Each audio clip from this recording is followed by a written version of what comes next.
Iyi ni radio BBC Gahuza Miryango. Ivugira i Londres kuri metero 19, 25, 31 na 41 ku mirongo ya FM mu karere k'ibiyaga binini no kuri internet kuri bbcgahuza.com.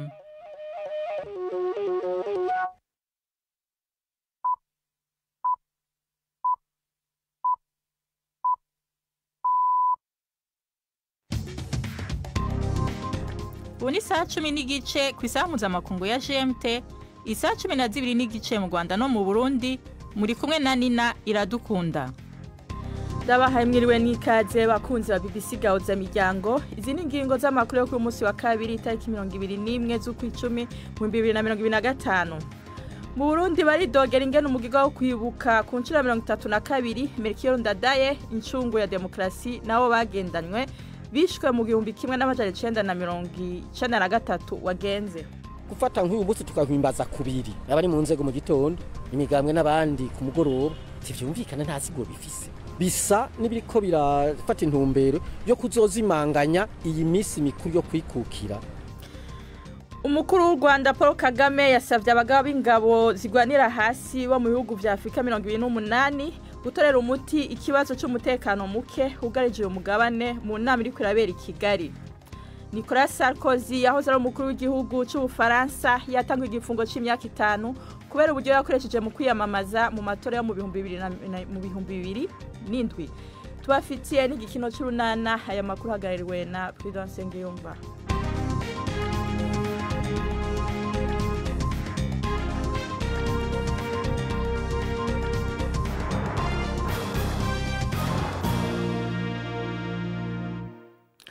Amakuru ku buryo burambuye tuyahere muri Amerika. Donald Trump yavuze ko ibihugu vyinshi by'Abasomambike na Amerika mu buseruko bwo hagati byasabye kuzoja muri Gaza, kandi mu majambo yiwe kuvyumvisha Hamas nimba uwo muhari wohonyanga amasezerano yo guhagarika intambara. Mu makuru yashizwe ku mbuga hwaniro, umukuru w'igihugu ca Amerika yavuze ko yabwiye ivyo bihugu kuba birabangiriye. Yavuze kandi ko hari umwizero yuko Hamas uzokora ibibereye. Yavuze ko niyo nitahindura iherezo ry'uwo muhari rizokwihuta, rizojamwe ingufu nyinshi n'ubugome.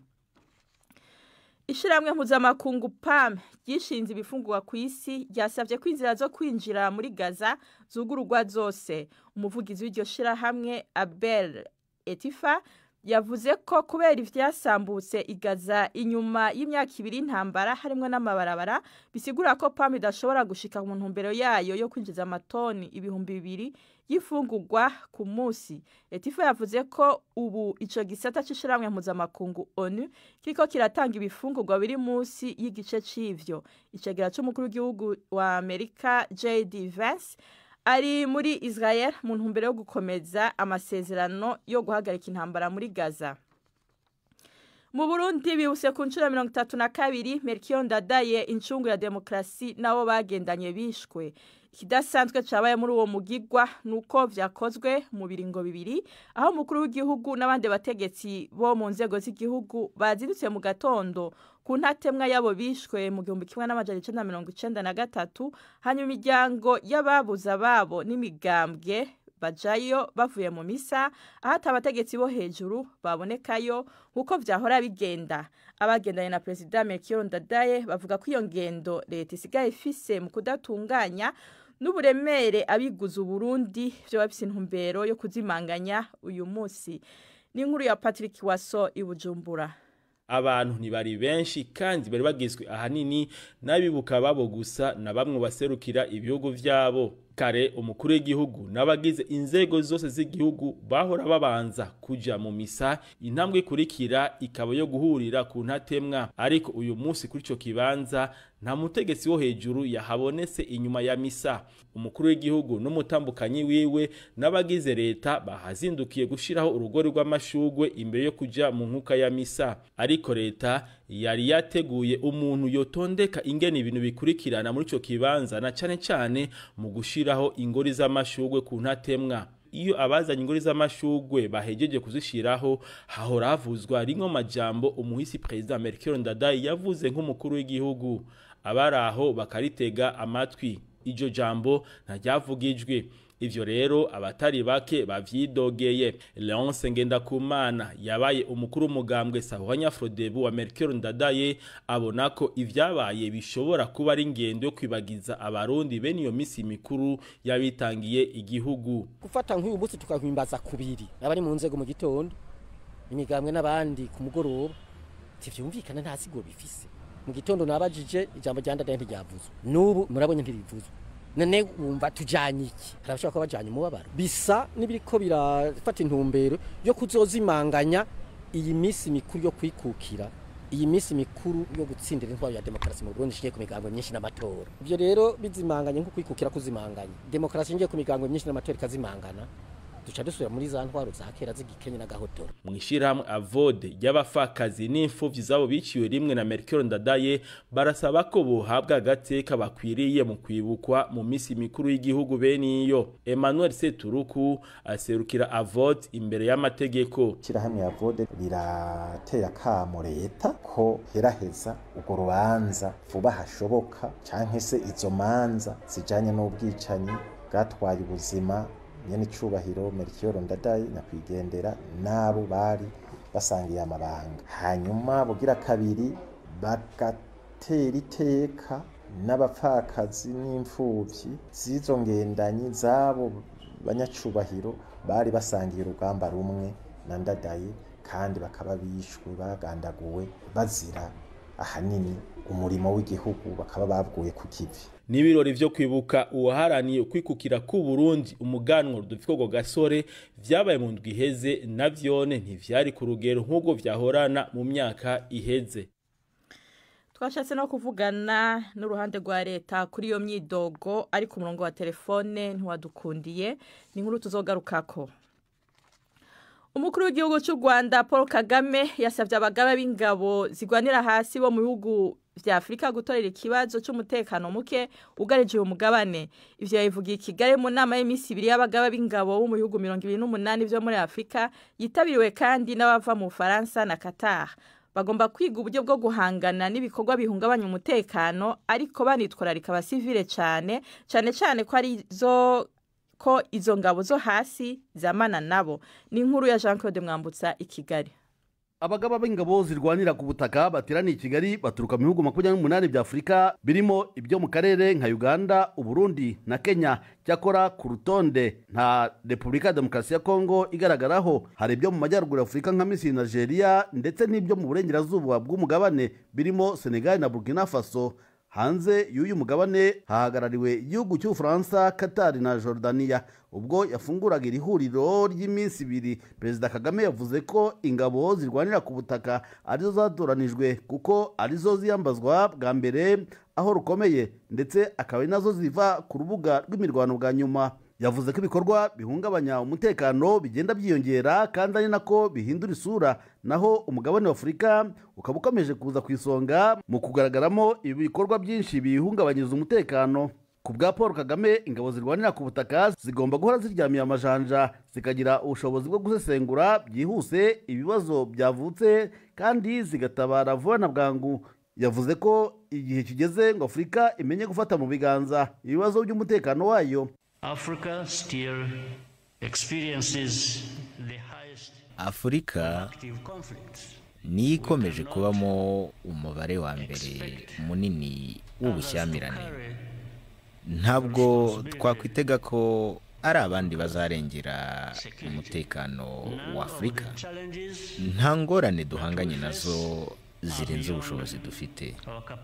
Twabonye ingero z'ibishoboka aho ibisirikare byacu bikorana mu rwego rw'uturere ndetse n'umugabane. Ndabasaba kuba inshuti, musangira ubunararibonye. Inama nk'iyi ibaye ku nshuro ya kabiri, iheruka ikaba ari yabereye mu gihugu cy'Ubufaransa mu kwezi kwa 7 k'umwaka ushize. Ni saa 11:39 muri studio za BBC London, saa 12:39 nyene mu Rwanda no mu Burundi. Amakuru yacarabandanya nyuma y'akaruhuko gato.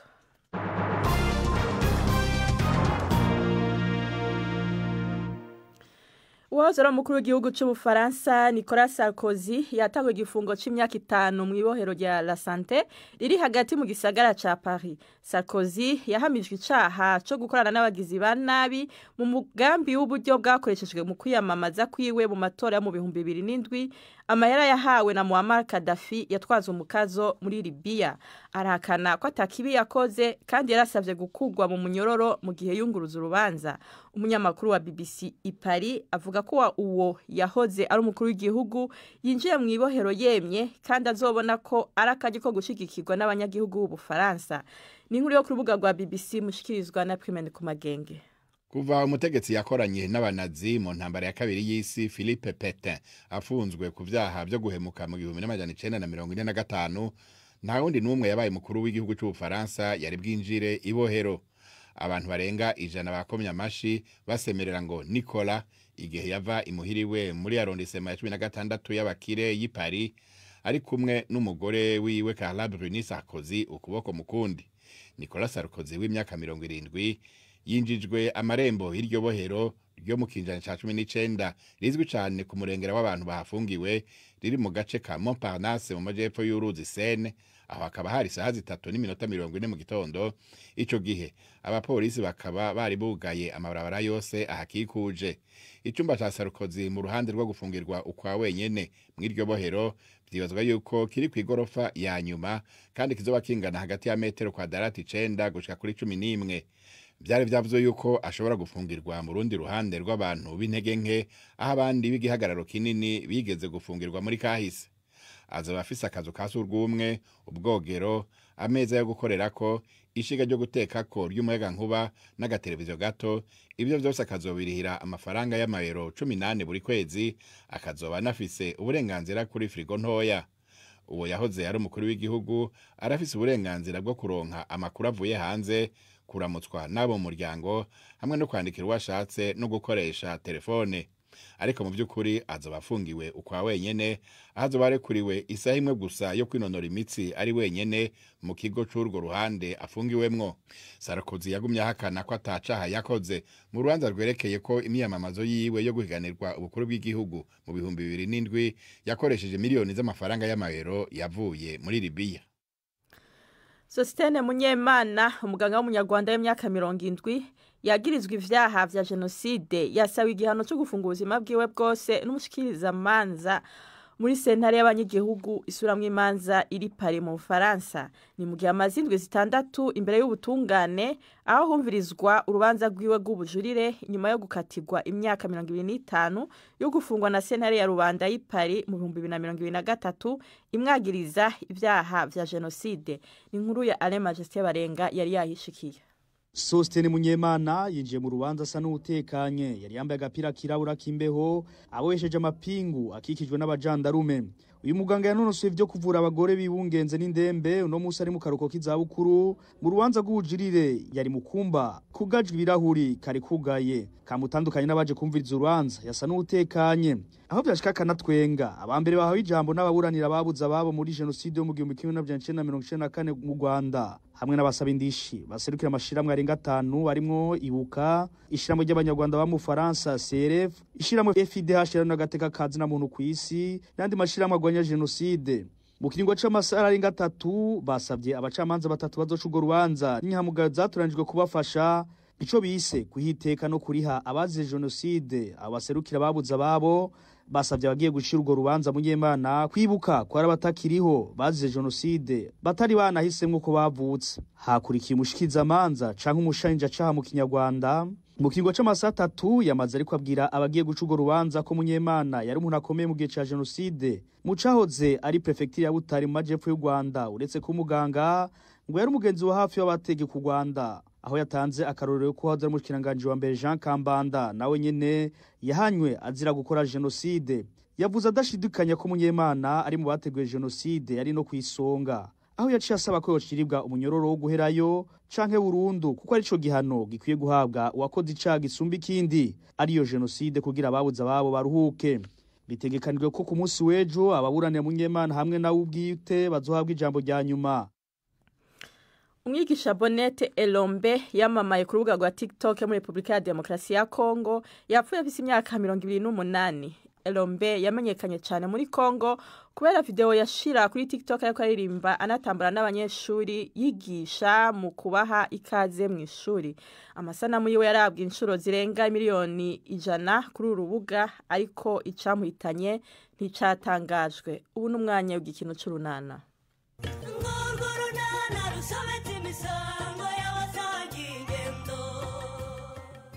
Rangwa idaratabaza habaye iki Karemera yo ngo yabimenye n'urunana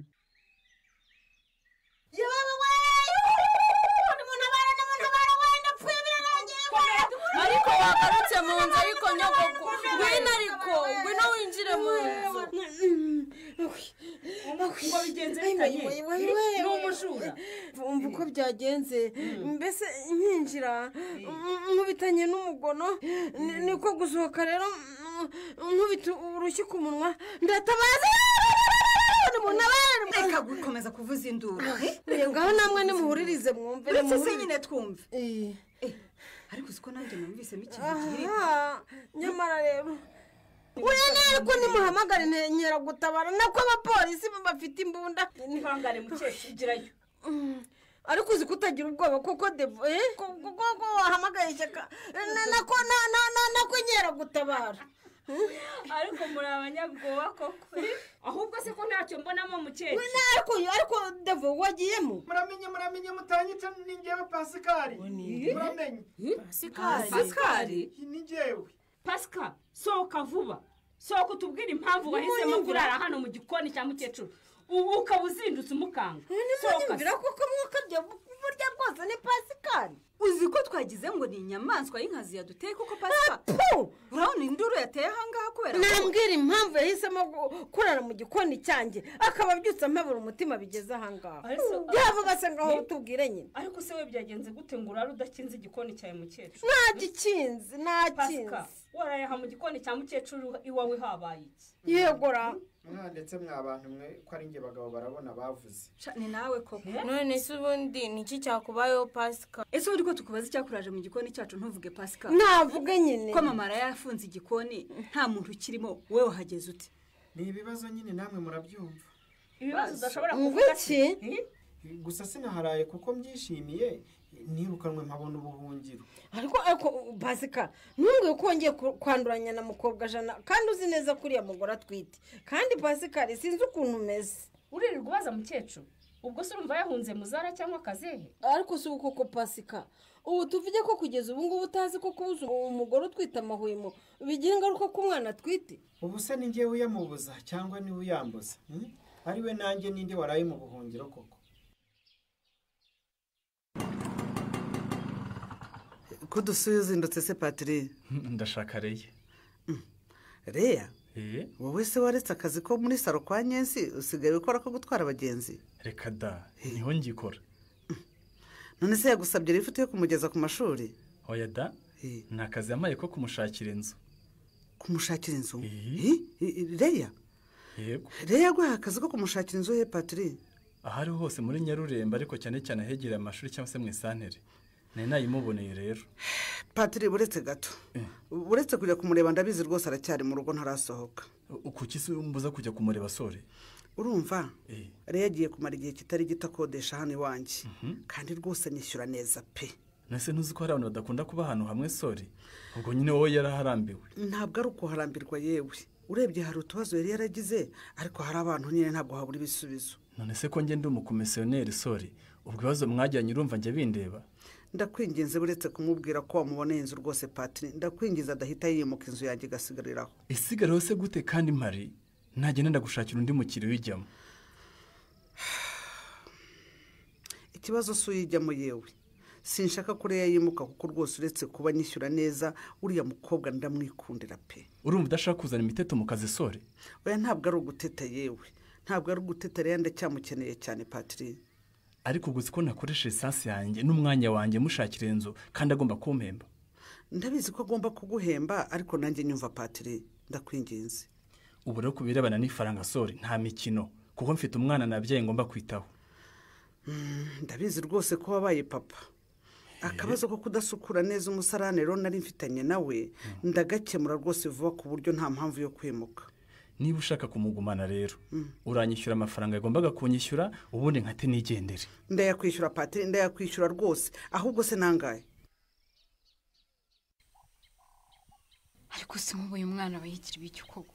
Ubu rirengeshwe igikoma rero kuko wakibonye. Ariko rero ubishatse wajya kuvuza umwana Honori. Wibuke inama rwose tugirwa zo kuvuza umwana akigaragaza kimwe mu bimenyetso by'uburwayi. Migi nta ndwara n'imwe arwaye rwose Kareme, ni muzima. Niba atarwaye se kuki atanywa igikoma kandi uzi ko asanzwe agikunda Honori? Ushobora gusanga rwose afite ikiziba kanwa ariko atazi uko yabikubwira. Umwana amenyera igikoma kirimo amata n'isukari se wowe urumva yakinywera aho ngaho agapfa kukinywa. Wenda isukari ndemera ko ntayo ariko se amata kuki utayamushyiriramo Honori? Nese ubwo urumva nanze kuyamushyiriramo hari Kareme. Ubu ararwaye ku buryo bananiwe kugera kwa Ranimesha koko niba atayagemuye uko bisanzwe cyangwa harimo n'ubunebwe. Nakagize ubunebwe se nabugira no ku mwana wanjye Kareme.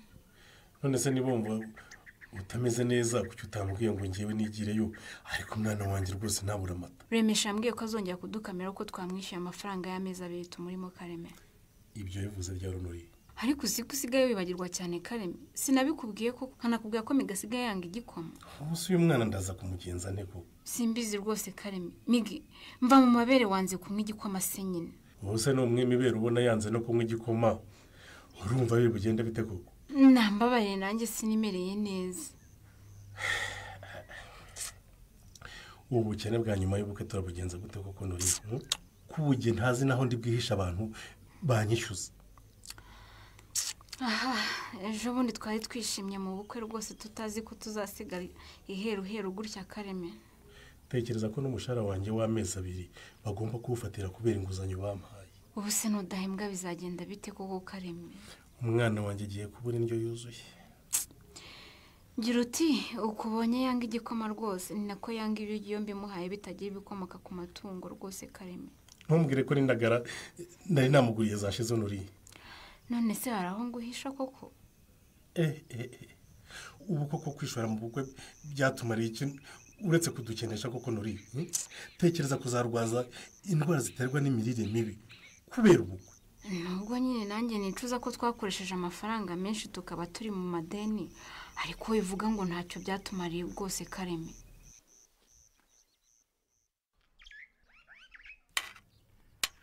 Ese wamaze gushyira ibiryo ku meza ujya mu bishisori? Ko wivugishiriza iyo mu mbere uguzi ko nkumva? Ntumbwire ko utanyumvaga rwose n'amagambo yose navuze Tana. Ndakubeshyera iki se? Icyakora numvise izina rya Leya gusa. N'ubundi namuvuze ariko. Amuvuze nyine. Nanakubwiraga ko nyine tugomba kugira icyo dukora ataraducika ngo yigendere. Abagira iyo bajya baragenda. Abagiye baragenda ariko nyine tubuze rero twaba duhombye Tana wivuga utyo pe. Utambihiriza ibiryo sori. Uriya mukobwa yatwiraseho cyane ashaka no gushyiraho amategeko mu rugo rwacu urabyumva? None se ikibazo afite ko ari isuku y'umusarani rwose Tanazi ukaba utashinga igiti ngo uvuge ko atari mukuri. Twamuke muri iki kibazo ntiyimuke koko. Kandi natwe rwose ko zaba ari inyungu zacu kugira umusarani usukuye. Kandi ashaka kutwirukanamo nkaho ari wowe wawubatse. Ariko urabyemera ko twarangaye rwose ntituwukorera isuku neza kandi ari twe benshi tuwanduza Tana. Umva rero nkubwire. Ugenda umubwire ngo kuba wigisha imibare n'ubutabire muri GS Nyarurembo ntibiguha uburenganzira bwo gutegeka urugo rwa Tanazi. Ko batari nyir'urugo n'abarabizi rwose. Ni nayo mpamvu nyine yatangiye kwishakira ahandi agakodesha Tana. Ariko uramwinginga mu kisori. Ariko Tana wanyumvise. Inte icyambere rwose nakikubwiye nuko atwishyura neza ataturuhije. Icya kabiri isuku y'umusarani ashaka twese turayikeneye. Icya gatatu none Leya ni inshuti yanjye tubanye neza. Urumva ikindi rero wibuke ko mu minsi iri imbere hashobora kuzaba mukatitirere. Unyumvire niba azaba wese. Ariko urumva nasabirwa mu rugo rwacu asabwe na Chris tutazaba turi mu bantu b'imbere muri ubwo bukwe Tana. Uzi guhinda. Ariko rwose niko se Kareme ngo nabacuruza nabandi mu biki koko nubwo wankopa kanusu rwose firi nagashira umugore rwose akagerageza kugakoresha neza. Oya rwose mu bucuruzi bwanjye sinjyama ideni umuntu atari andi mwirinde rwose ntibyakunda. Ndwana ho nk'umuvandimwe rwose n'ukuri. Oya ubu ngubu umuhungu wanjye yanze kunywa igikoma kitarimo isukari. Oya ihangane rwose ntituruhanye. Nabwo igihe cyose utaranyishyura ya mbere nta rindi deni naguhariga ibyo byumva. Icyamamare Karemera ndashyize ndakubonye. Ako se mwagiye mureka gushinyagura koko. Patri, nje ndi icyamamare kuva ryari. Ndi bushoho mbese.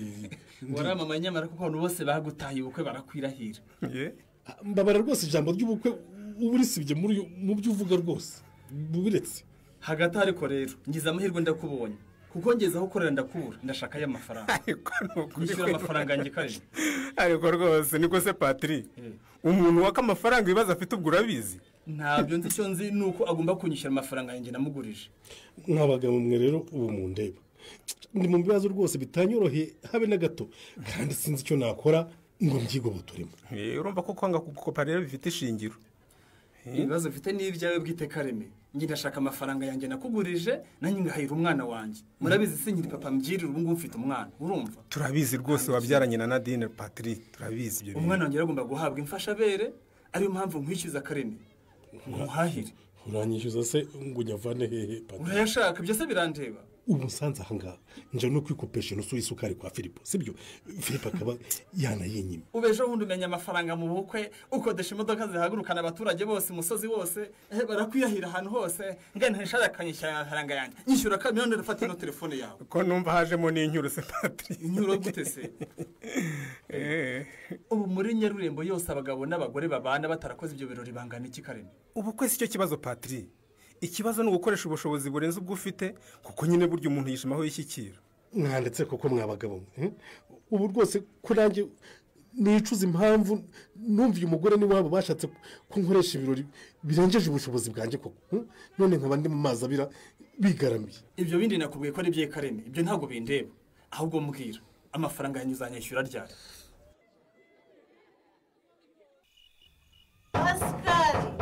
Pascal wahiguriye ubwo ari ugusinzira gusa cyangwa wapfuye bibe umva ninga ukingurira imbwa impeke mukobwaja ninga ukingurira imbwa impeke tegura buryo ribaso nuko waga kujegura Pascal ingetura niwe mukobwaja uwo mugore utita ku rugo rwe akirirwa azerera mu bagabo agataha igicuku yasinze koko nta n'isoni buzara we kaze muza wibeshye ndagucubwa ubutoki n'uvuga ngo urajya kumukingurira ega papa yatubujije mama ndiko kaze nawe ntushobora kuba umuntu w'umugabo gukingurire yo none sindakingura gute kandi papa ahagaze ku muryango ariko Pascal ubwo rasoro ufite koko isoni ziki se isoni ziki koko mukobwaja Pascal ariko witumeneraho urugi utaruduta hejuru esha bara baje bashigure dore haze harakonje shari vurije koko are we urinda unyagirirwa hanze se wasanze umugabo wawe nako abagabo bawe ya urashaka iki hano kandi Pascal ruhera ubujuje urugira abadirishya datora babuye biberagure debe icyo uzabwira nagwide nyamunkabari ngaho satura urugi rw'abandi mukobwaja satura urugi rw'abandi maze wirebere ariko papa wowe na mama mwamagiye mumvikana koko uzajya muhora mushwana mugeze ryari koko nabora bwa bukoko mwese ko buri hasi ubwo habuza agakigura n'idirishya ngo kasage haze reko kubashyeye mwana wanjye asohoke mufatanye n'isibasha ubona banjye bigendeye babaho byibura bari kunyurira impuwe bagahangana rasi kugeza afunguye nuko ye ariko mwe naso muri kimwe ubu ugiye kuvuga ko twe tudagukunda mama ubundi wowe kuki wafungiranye papa si wowe utumye kwishyura mama waze kurira koko uze tubigenze dutemuza papa wagize impuhwe ndakwiyamye kaze ndakwiyamye muceceke vuba kandi muryame musinzire muranyumva neza muza ndongera kumva ugongera ndakumena ubu koko watsiratije udaje hasi muri imbeho Pascal ivura riraguhanyagira uba rukomeza ngo Pascal yihimuye kuri Mukobwajana Mukobwajana asarerekezaye naho mu kiganiro runana cy'ubutaha barakoze mu gikino cy'urunana amakuru no munsi agarukiye ngaha kuba atashoboye kuyakurikirana yose murashobora kuyaronka ku rubuga rwacu rwa Facebook arigo BBC News Gauza canke kuri urubuga rwacu rwa internet arigo BBC Gauza gmail.com. Mwakoze kubana natwe na Gahwana.